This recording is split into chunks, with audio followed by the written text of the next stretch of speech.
What's up guys, it's Noble here and welcome to episode 4 of this season challenge series. I want to apologise for the lengthy time it's taken between last episode and this episode. I think it's something like 2 weeks, so yeah, I do apologise for that, but we're back.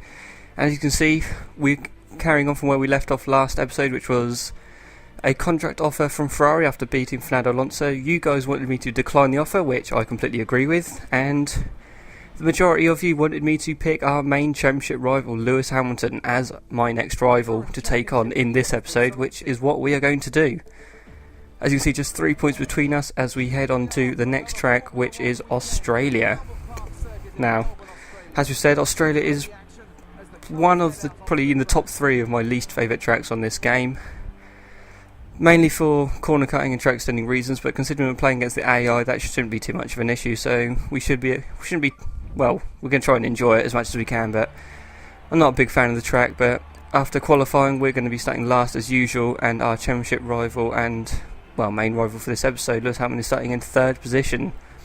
So it's our old ex-rival Fernando Alonso taking pole by 3/10 from Sebastian Vettel, and quite surprising to see Hamilton down in 3rd, as it's the way this usually works is whoever you pick your rival then sort of has an extra kick in their performance, but Hamilton only managing 3rd on the grid. But we are down in 24th place, and that's going to be pretty difficult for us to try and make up a huge amount of positions in this race, as Australia isn't the easiest track to overtake on, so we'll have to just take things slow and hope for the best, try and get in the points and do as much damage limitation as possible. But as you can see, the early start of the race, we're trying to squeeze through the gap between Kartikeyan and Kovalainen, but can't manage it. So we're just going to go up the inside of a few cars, hard on the brakes. Going in behind Ricciardo is very slow through the apex, which has cost us a lot of time. That Glock coming around our outside through turn 1, then up the inside through turn 2, but we managed to curse past him on the run down to turn 3. A lot of cars sort of side by side. We're going to be brave. We're going up the inside, 3 wide ahead of us, which then causes a bit of a concertina effect as people start slowing down and speeding up on different lines. We managed to weave our way through the cars, and we find ourselves up into 14th place, which isn't too bad. Looks like we're going to go up the inside of Di Resta into this right-hander. He's trying to hold it around the outside, but he can't manage to do that, and we gain a position. Now go around the outside of Perez around this sweeping right-hander, and we are up to P12 now, with Massa ahead of us in 11th. Going to be difficult, like I said, not my favourite track, and combining that with, well, I haven't driven on this game since last episode, so the best part of, I don't know when I recorded this, probably about 10 days after last episode, so yeah, that will have an effect, but we'll try our best. As you can see, we're in 12th still. The AI using the rest of their curves down this track, it looks as they've taken off compared to us. But we're closing up again under brakes of Schumacher, going pretty slowly through the apex, which has cost Massa a bit of time. A little bit of curves has helped us get up the inside of him through this 3rd to last corner, and we pass him and we are up to 11th, and it wasn't even Schumacher, it was Rosberg. That's how long I haven't played the game. I'm getting all my drivers mixed up, but they're both German, so that's at least something. I'll use that as my get out clause. But having used the rest of our curves at the final corner, we're slowly creeping up on Rosberg, not close enough to go up his inside, so maybe try and set something up into turn 3, which looks like we're doing. We're on the curves, we've used half of it in the slipstream. He defends, we go to his outside, trying to outbrake him, but we've locked up, ran a little bit wide, got grass on our tyres, but Rosberg very slow through the apex, so we've actually managed to hold on to that position despite running off the track. And as you see, that's cost us a lot of time to Kobayashi in 9th place. Actually, looks like from the mini-map we've got the usual, I don't know what that's going to be, top 6 or 7 pulling out a gap, and then there's a little group of 3 or 4 cars just ahead of us. Yeah, it looks like 3 cars, so you can see we haven't got massively good pace. We're not massively closing in on the guys in front, so it's going to be a very difficult race to gain a lot of points from. But we'll carry on, trying our best. You see 2.1 seconds to Kobayashi, and we're now into the sector where the AI are usually very good. So it's going to be very difficult, and considering we're in clean air as well, and we're still not making too much ground, it's going to be very difficult. We've got to hope the AI sort of hold each other up as they're battling. But yeah, it does look like there's just a group of 3 cars ahead of us, and then, the top 6, I think it is, are sort of streaking away pretty easily. So as we come out the final corner, we can see Kobayashi ahead of us. I don't think Rosberg is close enough to us to try and make a move. He's half a second back. No DRS as yet, so that's not going to be a problem. 1.5 to Kobayashi, so we've gained what was it, 2.1? So yeah, 6/10 in that final sector. It's not too bad. We might be able to catch them within this lap if they continue to battle. Looks like he's got a Lotus for company and is that McLaren? Is it McLaren? I can't really see. Can't tell from here, but hopefully we'll be able to get closer as the race progresses. As we come through the first sector, we're purple by 8/10, clipping the grass there. That won't help our turning into that right-hander. But the gap now 1.1, almost 1.3 to Rosberg, so we gained a lot on him, and we gained a lot on Kobayashi, which is good. So coming through this middle sector now, 3 cars ahead, sort of all within slipstream range. We're not quite there, but we've got a lot of curves to hopefully try and use, maybe out of the final corner, or perhaps on the exit of this chicane as we get a line horribly wrong through there. Not playing the game for a while is really starting to take its toll, but we're just about coping as we do use our curves to try and maintain the gap within a second so we can get that DRS down the pit straight. Again, nearly losing the back end on the exit of that corner. Just trying to feel our way into the sort of the physics of the game. You've got to get used to how the game plays again. But we're just about doing it as we close up through the final corners of this third lap. We've got DRS, but obviously the cars ahead have also got DRS on the guy who will be in 7th place. We set a fastest lap, but as you can tell from the top left, Hamilton is actually leading the race and all sorts of carnage from the cars ahead. We're going to go around the outside of both of them. Both, was it Kobayashi and Raikkonen, was it? Yeah, Raikkonen through turn 2. We've got using DRS and a bit of curves. We try and go around the outside of Button. We've locked up once again like we did earlier, and we can't make the move stick. So we'll have to settle back down into 8th place behind Jenson Button. As you can tell from the mini-map, this is going to be the battle till the end of the race. There's no way we can catch the top 6 because they are just in a league of their own, especially Hamilton. You can see he's miles ahead of the next guy in 2nd and down, so a good performance from him. But we're currently battling with his teammate Jenson Button and the Lotus of Raikkonen and the Sauber of Kobayashi for these lower points positions. Getting in the slipstream, Button keeping on the left and going defensive. We're on his right hand side. We're going to pull off a pretty good move, very similar to Hamilton on Rosberg in 2010, I believe. Just before, well, it's just after Vettel's brake failure. LOL! But yeah, we're up into 7th place at the moment. We've got Schumacher ahead of us, who's doing well in the Mercedes. I really don't think we're going to be able to catch up to these guys before the end of the race because we've only got 1 lap. And we haven't got particularly good pace around here compared to the AI. But yeah, as we cross the line, 3 seconds is the gap. We're just on a lap 1.1 seconds slower than our personal best, so that hasn't helped our causes. But we're 1.9 ahead of Button and 2.9 behind Schumacher, so it looks like he's just going to be trying to consolidate this position. Take home 7th place, however many points that's worth. I don't know, is it like 6, 4, 6, I believe. I'm trying to work out in my head while I was doing commentary, which isn't brilliant, but I'm going to go with 6 points from this race if we can maintain the position. Hamilton looks like he's got 1st place completely sewn up, which will give him the big 25 points, which means he'll be getting a pretty healthy gap on us in the championship, and he'll also more critically take a 1-0 lead in the rival challenge, which isn't great, as we want to try and beat him in the rival challenge. So as things stand with half a lap to go on this final lap, we're purple. We're closed up on Schumacher by some 1.3 seconds, but it's not going to be enough to overcome that 1.7 second gap in just 1 sector alone, and the strongest sector of the AI, I think. So yeah, it was going to be 7th place, I think, as we're just making our way around these final few corners. Maybe if there's 1 more lap, or if we hadn't made so many mistakes trying to overtake Rosberg and Button down to turn 3, we may have been able to do something about it. But Lewis Hamilton takes the victory, and we are going to cross the line in 7th place. We get a new fastest lap, which is at least something. But yeah, as you can see, we've passed our finish 16th or above, but we failed to beat Lewis Hamilton in the rival challenge, which means he does take a 1-0 lead. So we need to pull something out the bag for this next race. As you can see, we set the fastest lap of 27.9, so still some half a second quicker than the AI, but it wasn't to be. As yeah, Hamilton takes the victory, which means in the championship he then now takes a 22 point lead. So all that hard work from last episode to close the gap right up has been all undone in this one race, as the gap is now back up to 22 seconds. can see McLaren leading Red Bull by 12 points, and we are just ahead of Ferrari by, I think it's 7 points as we move on to the next race, which is Suzuka. We'll be hoping for much better things than last time out, as last race wasn't a particularly good performance from us, but also combined with the AI's good speed around that track, it did make it very difficult.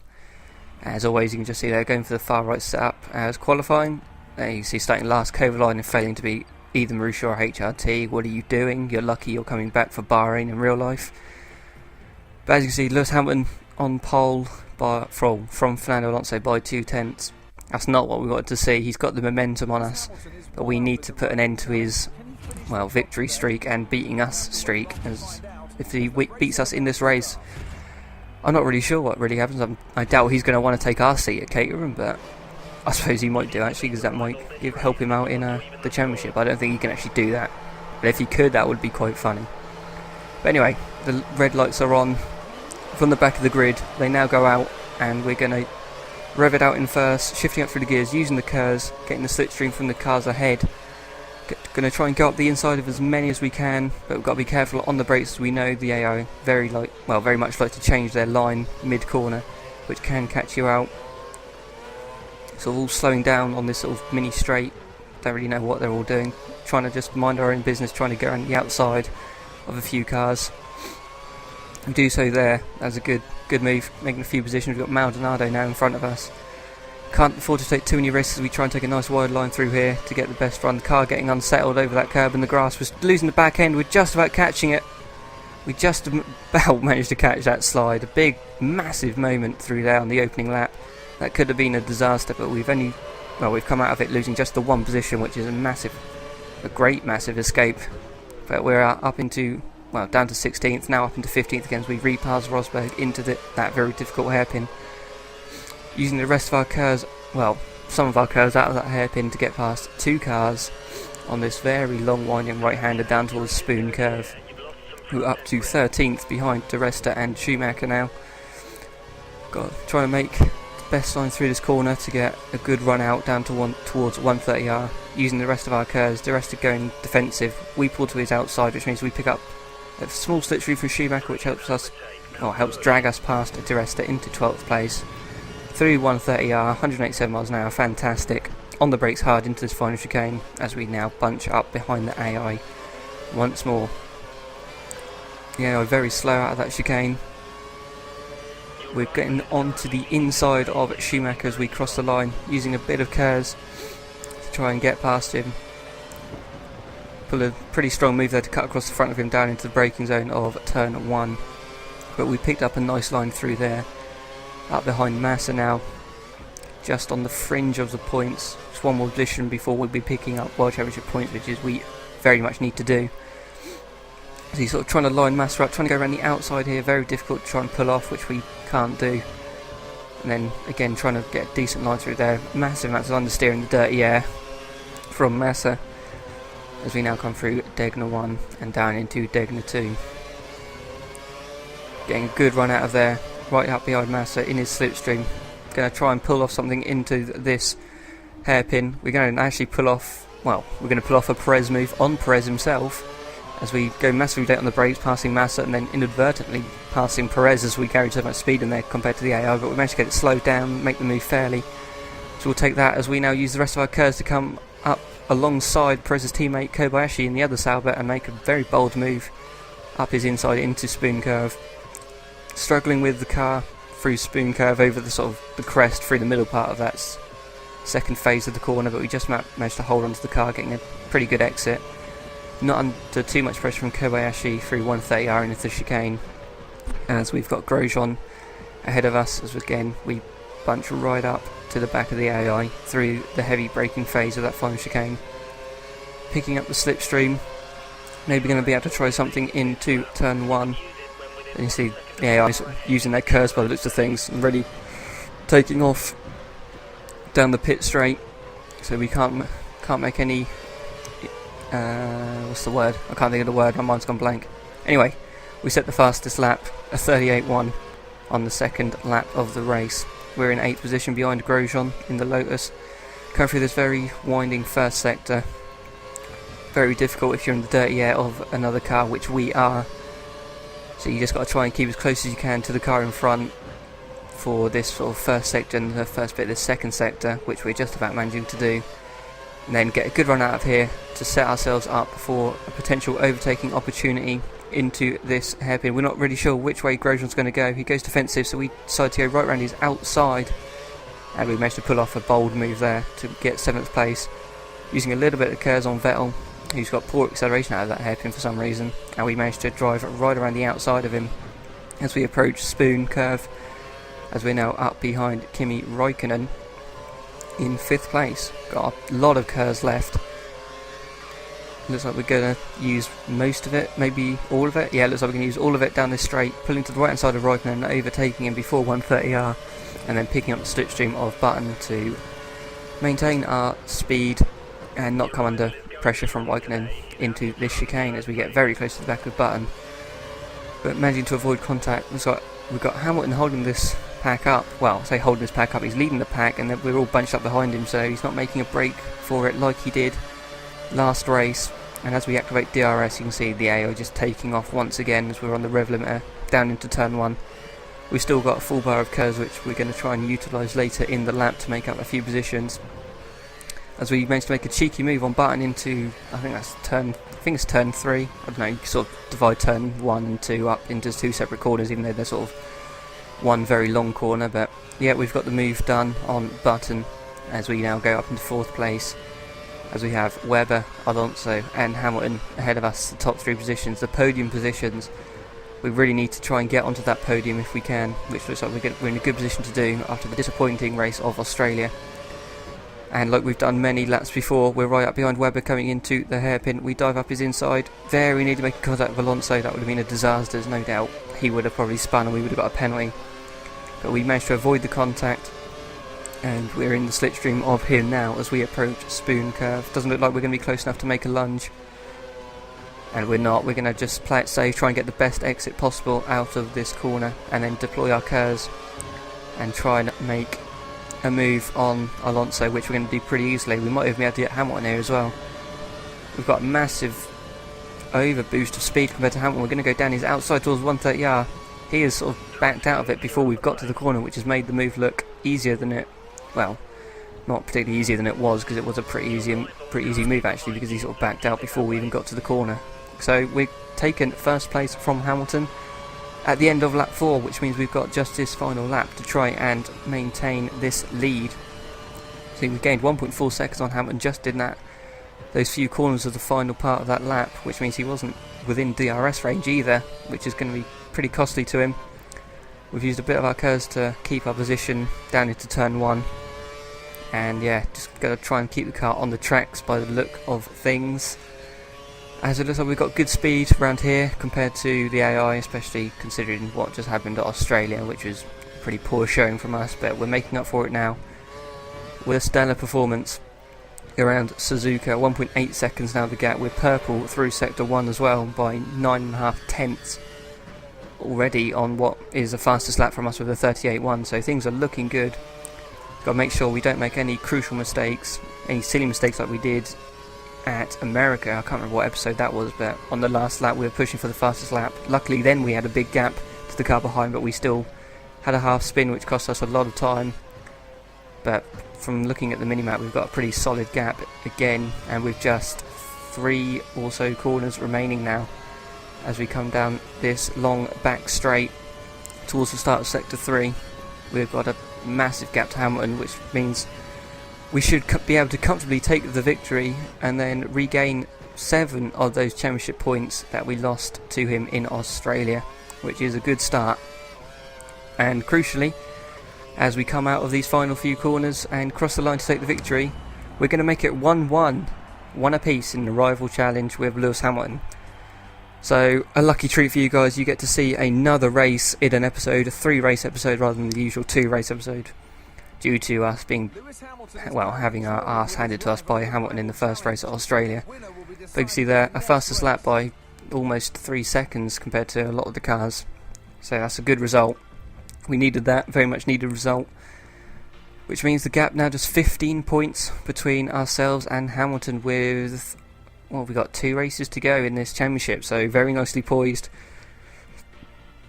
We really could do with 2 victories, really, as even if Hamilton finishes second in both of those races, he would still be the champion by 1 point. But who knows, as we now go to the next race, which is at a wet Hockenheim. That is exactly what we needed to spice up the action, a nice wet race. We've already had a wet race at Brazil, which was held on intermediates. I think this race is on full heavy wets, but we're still going to go for the lowest downforce setup, as we know the only way we're going to be able to overtake people is at the end of the long straight, so we need that extra speed. As you can see from qualifying, we are in our very trusty last place. Lewis Hamilton down in 5th place though. Massive shock there. Grosjean up into 3rd. Yeah, not a good performance from Hamilton. Maybe the pressure getting to him. 15-point lead with just 2 races to go. Now is not the time to become a bottle job, but that looks like what is happening. As I can't remember the last time we saw Hamilton as low as 5th place in this series. But yeah, it's wet weather, full wet tyres you see from the blue stripes, and anything can happen in the wet as our car is pointing nearly 90 degrees to where we need it to be going for some reason.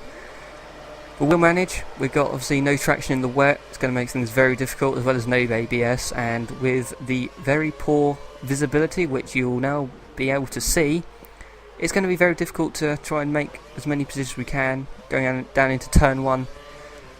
A lot of cars, well, the cars, like the AI, don't really know what they want to do. They're sort of weaving about, braking in a straight line. We're 3 wide as we go down into turn 2. As we go in very deep, contact with the back of Rosberg, but nothing too serious, as we take a nice wide line into this turn 3. Massive amounts of oversteer, just about managing to hold on to the rear of the car. As we find ourselves up into P11 already, that's a fantastic start. That is exactly what we needed.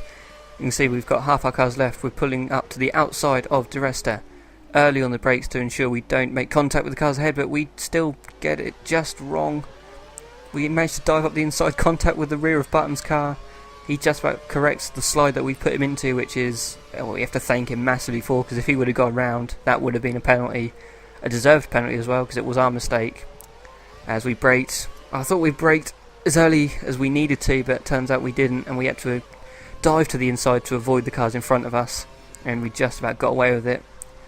But after all that, we find ourselves up into 7th position already. Really couldn't have asked for much more in this opening lap. Extremely difficult conditions, as you can see, but yeah, we've made a good start up into 7th at the end of this first lap, and that is perfect. It's like Lewis Hamilton is up in, we're still in 5th place, so there's only Maldonado between both of us, but history shows that when you come up to overtake Maldonado, it's very much not going to be an easy job done. He will put up a fight, and that's exactly what we're expecting as we go through turn 1. Very difficult corner in these conditions. Very difficult to get it right without cutting or extending in the dry, let alone when you can't even see the apex in these very treacherous monsoon conditions. But we're just about managing again, the rear end wanting to break away, but we managed to keep it in check. Closing up behind Maldonado, using 2/3 of our curves as we duck out of the slipstream now, going down the outside of him. Looks like we've got the move done before we even get to the braking zone of the hairpin. And we spot our braking point perfectly, closing up to the AI ahead of us. As we now build up through the gears, using the rest of our curves in the slipstream of Hamilton. Poor visibility. See what's going to happen down into this difficult left-hander. We get very close to the back of him, almost touching his rain light with the nose of our car, but we just about avoid it. As again, the rear end of the car, very loose and unsettled, making our lives very difficult, but also exciting. I hope it's exciting to watch, because it was exciting to drive. I do remember this race was very enjoyable just because the car was all over the place, and it made it for a nice challenge, trying to hold on to the rear end, trying to plant the power and just sort of drift through the exit of the corners.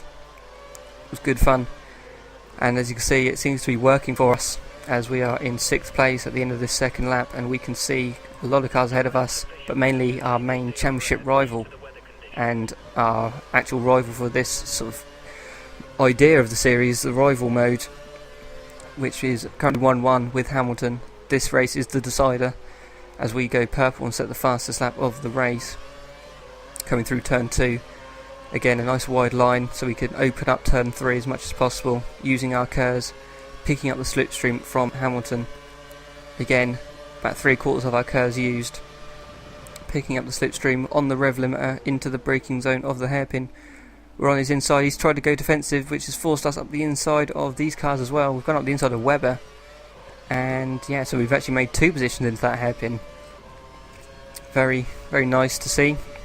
Luckily Webber didn't turn in on us, which we're thankful for, as we were up into 4th place behind Grosjean. Looks like Vettel in 2nd, and presumably it's Alonso in 1st, I think. But yeah, 4th place, lap 3, 2 more laps to go after this one, and we're in a solid position to pick up some very good progress on Lewis Hamilton in the championship, as he is still down in, well, he's now down in 6th place after we've passed him. So looks like we should be able to get past Grosjean, maybe Vettel as well, and who knows, maybe Alonso if we've really got good pace. We just need to get past these guys. You can see we've passed Grosjean sort of through the middle part of that double right-hander at the end of the lap. Another fastest lap despite overtaking cars, so that's very promising. Need to try and get past Vettel as quickly as possible to try and utilise the clean air, the good visibility, to try and really put the hammer down and catch Alonso for probably the final lap and have one last charge on that lap to try and pick up the victory. But we've got to get past Vettel first, and as you can see we're a long way behind as we approach the braking zone for the hairpin. We've got half curves, so maybe if we can close up to him, which has been a factor of this series really. Heavy braking, we've been massively quicker than the AI, and as you can see here we're right up behind Vettel. He gets a bad exit, we pull to his inside, we use the rest of our curves and we make the move stick pretty easily on the exit of the hairpin, as we find ourselves now up into 2nd place, halfway through this penultimate lap, going a bit deep there, back end again wanting to come round, but we've just managed to hold it with some opposite lock, as we have just one car ahead of us, and it's Fernando Alonso, arguably the fastest driver, or the best all-round driver in F1. But even he looks to be no match for us in these wet conditions, and our trusty little Caterham doing a fantastic job. Looks like we're really closing in on him through this final sector. Doesn't look like he's got any confidence in the car, doesn't look like he wants to push, whereas we are taking a lot of risk. You see the back end of the car stepping out at every opportunity. We're more than happy to have that to happen, as we're enjoying and relishing the excitement of driving this car. Going a little bit wide through turn 1, but as you can see it lost us a bit of time as the back end again wanting to come round as we go offline. And now through turn 2, again taking a shallow line to open up turn 3, planting the power as soon as we can, using about a third of our curves, as our plan is to try and pick up the slipstream of Alonso, close up to him in the braking zone, and then maybe power past him with curves on the exit. But we're going for the dive bomb down into the hairpin. We've gone in very hot, we've just about got it slowed down, but Alonso comes back on the undercut. Remember, we've got that curves which we planned for, and we've managed to power away from him on the exit and take the lead of the race on this final lap. That could be crucial for the championship, as Hamilton is still, well, he's outside the top 3, that's how much we can see. Looks like we're panicking a little bit, we're almost becoming a bottle job, as through that right hand of the back end just coming out before that, which meant we were off the racing line, and Alonso really closing out just a tenth between us as we enter the final sector, as we nearly again drop it on the exit of that corner like Schumacher did in one of the I can't remember what practice session it was, but it was one of the practice sessions last season. Or it might have even been qualifying, I really don't know. I can't remember, my memory doesn't stretch back that far in as much detail. But we are coming through the final few corners, and we take the victory of this episode, or this race, the last race of this episode I should say. We've beaten Lewis Hamilton, who's finished out in 6th place. So not only have we beating him in the Rivals Challenge, we've also clawed back a huge amount of points on him. You see, he picks up just 8 points compared to our 25, which means a massive, 17 point difference. That is massive for the championship. It was 14 points before this episode, which means we are going to take we were 15 points, weren't we? So yeah, a 2 point lead as we go into the final race of the season. It couldn't be any more set up perfectly, shall we say. As you can see, a very close battle between McLaren and Red Bull for the constructors as well, but our main focus is on that final race of the season. There's the contract offer from McLaren. We're not going to accept it because that would be a pretty anticlimactic way to win the championship. Just go, well, see you later Hamilton, we're taking your seat, so unlucky son. So yeah, he will be racing. We will reject this contract offer. So below, let me know who you want me to pick as my final rival of the season for the one last race that we have left. So yeah, I'd appreciate if you guys can do that. Thank you guys for watching. I hope you've enjoyed it. And yeah, I'll catch you again for the next episode. So yeah, bye for now.